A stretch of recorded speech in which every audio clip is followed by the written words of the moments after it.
Welcome back, everyone. We're diving deep today into a story, a project really, that's got me thinking a lot about those big global changes everyone keeps talking about, but from a totally different angle. Oh, what's caught your attention? Well, have you heard of Yanis and this country life and future thing he's got going on? The name rings a bell, vaguely. Refresh my memory. Okay, so imagine this. Poland, the UK, Portugal. Bounce around those for a bit, then add Bulgaria and Italy, all in the past 7 years. That's where this guy's living. Globetrotter, huh? Mm. Must make for some interesting travel stories.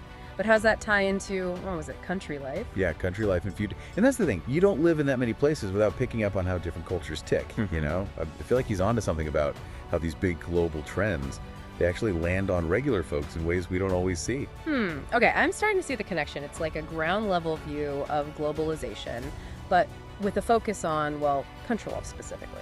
Right. And it's not just theory either. This guy's deep into AI, like ChatGPT everyone's using, sure, but also stuff like Midjourney for creative projects. Those AI image generator. Oh, Interesting. Yeah, and get this, he's messing around with Google Gemini, which is supposed to be like the next big leap in AI, so as to understand and generate all sorts of content. Shows you he's serious about it. Not just chasing the latest fad, it seems. He's exploring the practical side of this tech. What's his background, tech guy? Well, that's the other thing. He teaches Polish.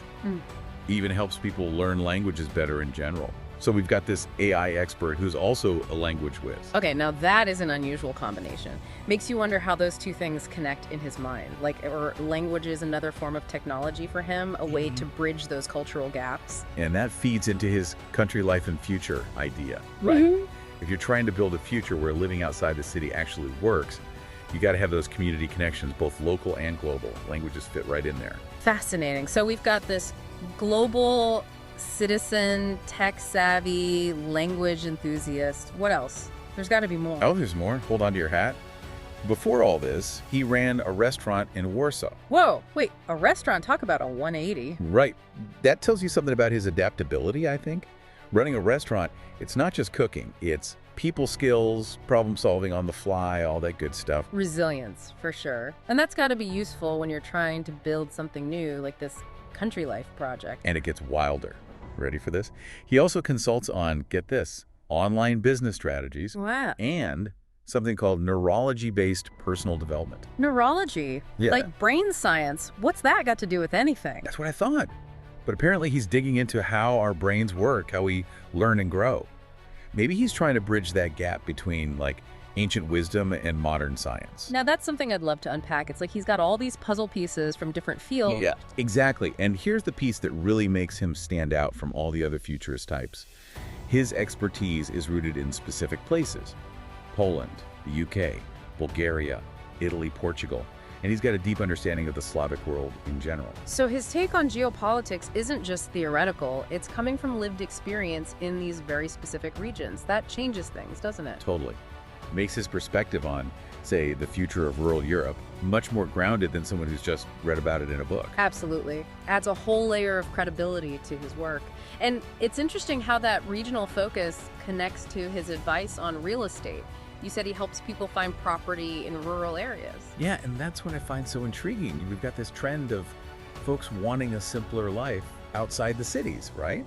And here's your news who not only understands these specific rural communities, but he's actively promoting them as a viable option for the future.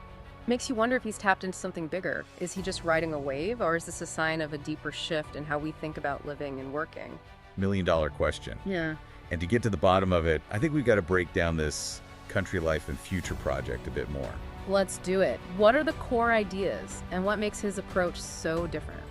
I'm hooked. So this country life and future thing, is he like picturing everyone ditching their city apartments for a goat farm or something? Not exactly.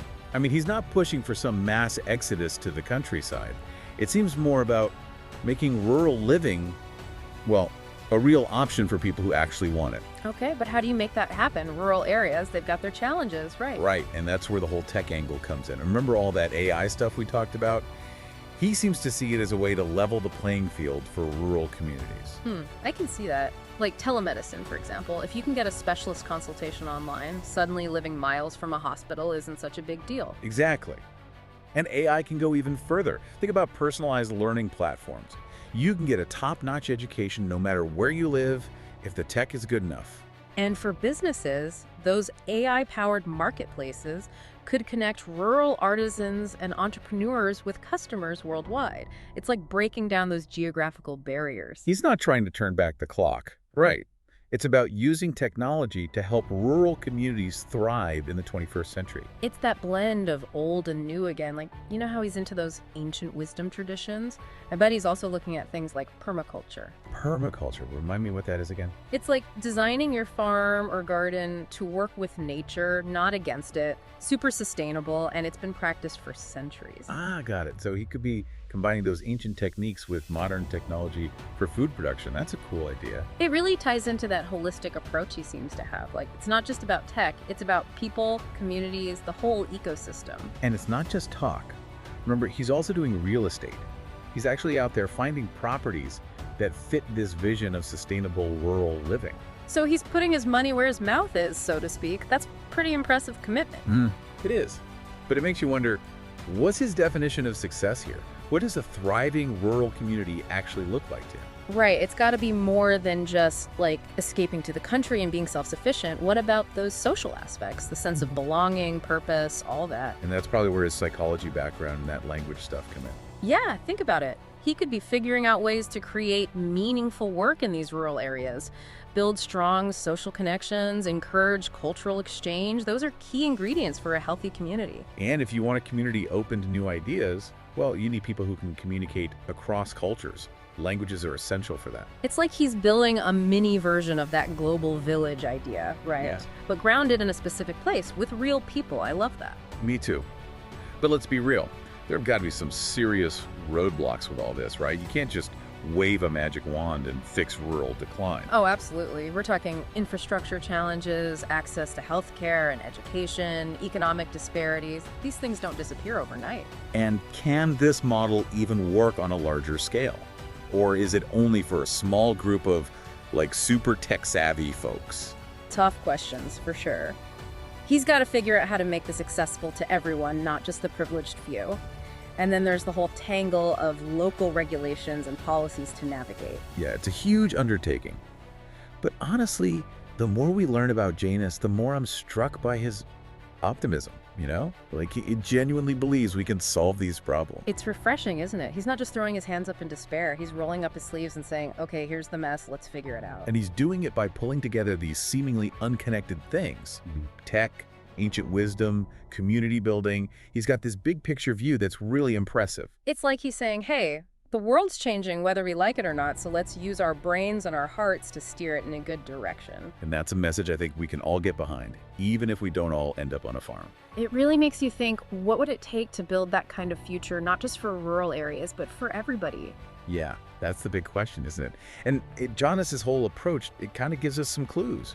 Like, he's not waiting around for someone else to come fix everything. He's out there trying things, figuring it out as he goes. And not afraid to mix and match either. Like ancient wisdom next to the latest tech. It's like he's saying, use every tool in the toolbox to make things better. Yeah, exactly. It's all about learning and adapting constantly. Yeah. He doesn't pretend to have all the answers, but he's definitely asking the right questions. And that's got to be the first step. It's inspiring, but I gotta admit it's also kind of daunting. Like, where do you even start with all these huge I problems? feel that. It's like, the world's so messed up, what can one person even do? And that's where I think his focus on individual action comes in. Like, he really believes those small things, the stuff anyone can do, it adds up. It's about giving people the power to make a difference right where they are.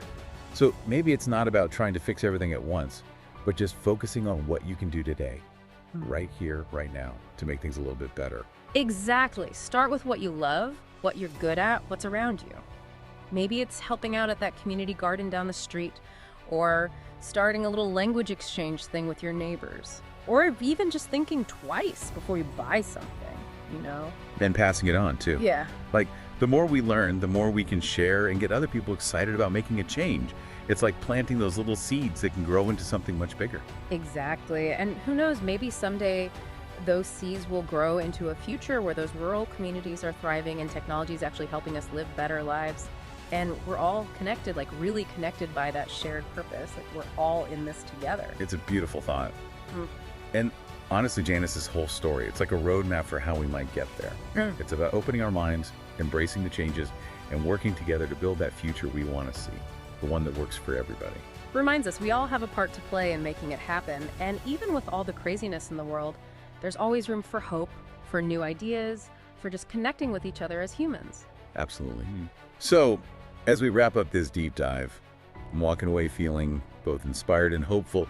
Janice's story, it's a call to action for all of us to find our own way to make the world a little bit better, however we can.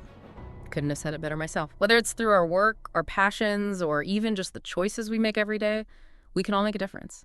And hey, maybe if enough of us start taking those small steps, we can create a future that's even more awesome than we can imagine right now. Couldn't agree more. Thanks for joining us on this deep dive into Janice's world and his Country Life and Future project. We hope it's got you thinking too. Until next time, keep exploring, keep learning, and keep building that future you want to see.